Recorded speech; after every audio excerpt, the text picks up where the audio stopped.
ലൈഫിൽ ഒരിക്കൽ പോലും പോകാൻ പറ്റുമെന്ന് വിചാരിച്ചിട്ടില്ലാത്തൊരു നാട്ടിലേക്കാണ് ഇന്നത്തെ ഞങ്ങളുടെ യാത്ര. ബർമിംഗം എയർപോർട്ടിൽ നിന്ന് മോർണിംഗ് 7:45 ഞങ്ങളുടെ ഫ്ലൈറ്റ്. ഈസി ജെറ്റിന്റെ ഫ്ലൈറ്റ് ആണ് എടുത്തത്.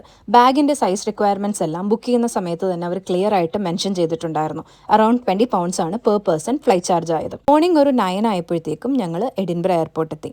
ടോട്ടൽ 6 ദിവസത്തെ ട്രിപ്പാണ് ഞങ്ങൾ പ്ലാൻ ചെയ്തിരുന്നത്. അതിനകത്ത് രണ്ടാമത്തെ ദിവസം തൊട്ട് റോഡ് ട്രിപ്പ് ആയതുകൊണ്ട് ആദ്യത്തെ ദിവസം ജസ്റ്റ് റിലാക്സ് ചെയ്ത് എഡിൻബറ സിറ്റി ഫുള്ളൊന്ന് നടന്ന് കാണാൻ വേണ്ടിയിട്ടാണ് ഞങ്ങൾ പ്ലാൻ ചെയ്തിരുന്നത്. ആദ്യത്തെ ദിവസം എഡിൻബറയിൽ തന്നെയാണ് സ്റ്റേ ചെയ്തത്.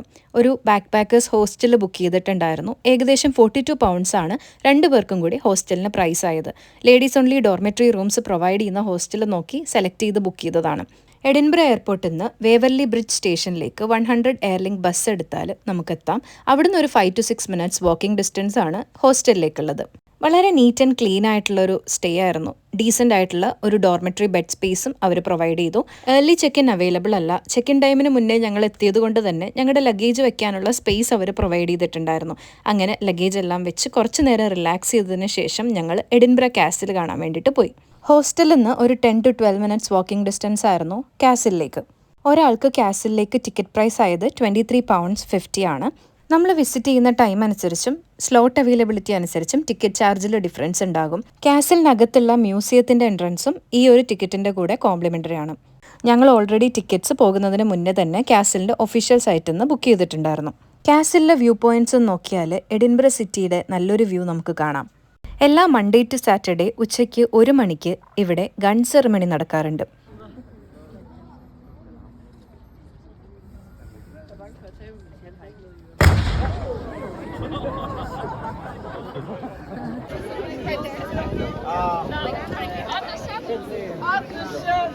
അങ്ങനെ ഗൺ സെറിമണിയൊക്കെ കണ്ട് കാസിലൊക്കെ ചുറ്റിക്കറങ്ങി ഞങ്ങൾ മ്യൂസിയത്തിലെത്തി. മ്യൂസിയത്തിലാണെങ്കിലും ബ്രിട്ടീഷ് ഹിസ്റ്ററിയുടെ കൂടെ തന്നെ ഇന്ത്യൻ ഹിസ്റ്ററിയുടെ ഒരുപാട് കാര്യങ്ങളും അവർ പ്രദർശിപ്പിച്ചിട്ടുണ്ട്. അങ്ങനെ കാസിലൊക്കെ കണ്ട് തിരിച്ചു വീണ്ടും സ്ട്രീറ്റ്സിലേക്ക് ഇറങ്ങിയപ്പോൾ വേറെ ഏതോ ഒരു പീരീഡിൽ എത്തിപ്പെട്ട ഫീലായിരുന്നു ഞങ്ങൾക്ക്. അങ്ങനെ നിയറസ്റ്റ് പിസ്സ ഹട്ടിൽ കയറി ഞങ്ങൾ ലഞ്ച് കഴിച്ചു. അറൌണ്ട് £7 അൺലിമിറ്റഡ് ഡീൽ ഉണ്ടായിരുന്നു.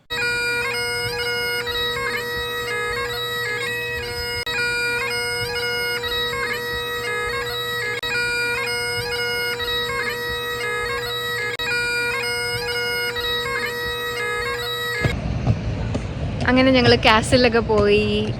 ഇപ്പോൾ പ്രിൻസസ് സ്ട്രീറ്റിലാണുള്ളത്. വരുന്ന വഴിക്കൊരു നല്ല ചെറി ബ്ലോസം ട്രീ കണ്ടപ്പോൾ അതിൻ്റെ അടി വന്നിരിക്കുക. കുറേ നേരം കൊണ്ട് ഞങ്ങൾ ഇവിടെ ഇരിക്കുക. കുറച്ച് നേരം കൂടെ ഞങ്ങൾ ഇവിടെ ഇരുന്നിട്ട് ഞങ്ങൾ പോകും. ക്ലൈമറ്റ് അത്യാവശ്യം നല്ല തണുപ്പുണ്ട്, നല്ല കാറ്റുണ്ട്. ഞങ്ങൾ ഇത്രയും തണുപ്പ് പ്രതീക്ഷിച്ചല്ല വന്നത്. തടുക്കുന്നുണ്ട്.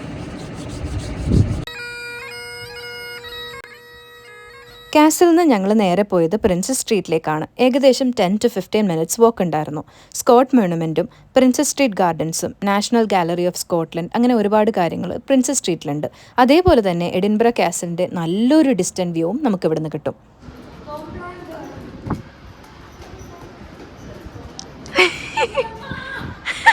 ഞങ്ങൾ രണ്ടുപേരും ഹാരി പോട്ടർ ഫാൻസ് ആയതുകൊണ്ട് തന്നെ അടുത്തത് ഞങ്ങൾ പോയത് ഹാരി പോട്ടറിൻ്റെ ബർത്ത് പ്ലേസ് എന്നറിയപ്പെടുന്ന ദി എലിഫന്റ് ഹൗസ് കഫേ കാണാൻ വേണ്ടിയിട്ടാണ്. JK റൗളിംഗ് ഈ കഫേയിൽ ഇരുന്നുകൊണ്ടാണ് ഹാരി പോട്ടർ എഴുതിയതെന്നാണ് പറയപ്പെടുന്നത്. നിങ്ങൾ ഈ കാണുന്ന real Elephant House cafe George the Fourth Bridge സ്ട്രീറ്റിലാണ് ഉള്ളത്. 2021 ഉണ്ടായ ഒരു തീപിടുത്തത്തിൽ ഒറിജിനൽ കഫേ ഡാമേജ് ആയതുകൊണ്ട് 1-2 മിനിറ്റ് അപ്പുറം വിക്ടോറിയ സ്ട്രീറ്റിൽ അവരൊരു പുതിയ കഫേ ഓപ്പൺ ചെയ്തിട്ടുണ്ട്. ആ കഫേയോട് ചേർന്നുള്ള ഷോപ്പിൽ ഹാരി പോട്ടർ റിലേറ്റഡ് ആയിട്ടുള്ള സ്വെറ്റ് ഷർട്ട്സ്, ബോൺസ്, സുവനീഴ്സ്, ബുക്സ് അങ്ങനെ ഒരുപാട് കാര്യങ്ങൾ വാങ്ങാൻ കിട്ടും. മ്യൂസിയം കോണ്ടെക്സ്റ്റ് എന്നാണ് ഷോപ്പിന്റെ നെയിം.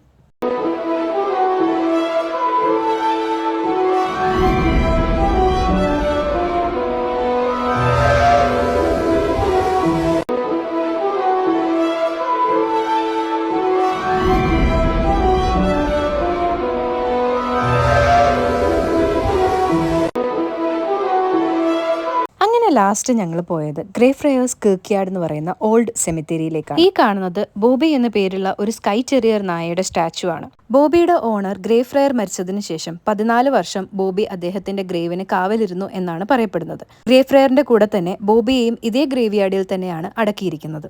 വിക്ടോറിയ സ്ട്രീറ്റിൽ നിന്ന് 1 to 2 minutes വാക്കിംഗ് ഡിസ്റ്റൻസ് ആണ് ഈ ഗ്രേഫ്രയേഴ്സ് കിർക്ക്യാർഡിലേക്കുള്ളത്. എഡിൻബറയിലെ ഏറ്റവും പഴയ സെമിട്രിയാണിത്. ഒരുപാട് ഫേമസ് ആയിട്ടുള്ള ആൾക്കാരുടെ ശവകുടീരങ്ങൾ ഇവിടെയുണ്ട്. 16-ാം നൂറ്റാണ്ടിൽ സ്ഥാപിച്ച ഈ സെമിട്രിയിലെ തോമസ് റിഡിൽ എന്ന പേരുള്ള ഒരാളുടെ ശവകുടീരം ഇൻസ്പയർ ചെയ്തിട്ടാണ് JK റോളിംഗ് ടോം റിഡിൽ എന്ന ക്യാരക്ടറിനെ രൂപപ്പെടുത്തിയെടുത്തത് എന്ന് പറയപ്പെടുന്നു. അതായത് വോൾഡമോർട്ടിന്റെ ക്യാരക്ടർ. ശരിക്കും ഭയങ്കര ഭംഗിയാണ്, ഭയങ്കര സമാധാനമാണ് ഈ ഒരു സെമിട്രിയിലേക്ക് കയറുമ്പോൾ തന്നെ ഫീൽ ചെയ്യുന്നത്. കുറേ നേരം അന്വേഷിച്ചിട്ടും വോൾഡമോർട്ടിന്റെ ഗ്രേവ് കണ്ടുപിടിക്കാൻ ഞങ്ങൾക്ക് പറ്റിയില്ല. അങ്ങനെ കുറച്ചു നേരം കൂടി അവിടെ ഇരുന്നിട്ട് ഞങ്ങൾ തിരിച്ച് ഹോസ്റ്റലിലേക്ക് പോയി.